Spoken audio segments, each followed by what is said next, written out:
আমি টাকা খাওয়া মিশিং দেখিনি, আমি আমার গার্লফ্রেন্ডকে দেখেছি। আমি বেঈমানকে দেখিনি, আমি আমার গার্লফ্রেন্ডকে দেখেছি। আমি মীর জাফরকে দেখিনি, আমি আমার গার্লফ্রেন্ডকে দেখেছি।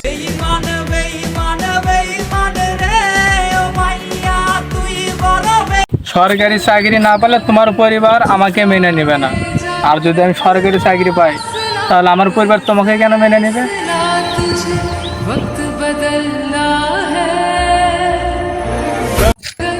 যারা মানুষের সমালোচনা করে এরা জীবনে উন্নতি করতে পারে না, এদেরকে আমি ভেরি কাছে থেকে দেখেছি।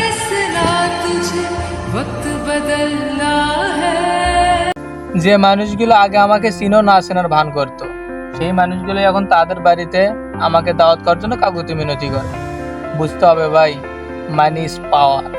টাকায় আমায় মানুষ চিনাইছে, ওরে টাকা।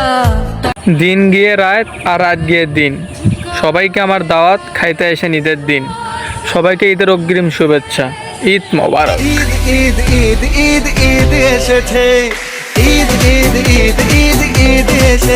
যে বয়সে বাবা মার দায়িত্ব নেওয়ার কথা, সে বয়সে এসে বাবা মাকে কিভাবে বলি ঈদের মার্কেট করার জন্য টাকা দাও?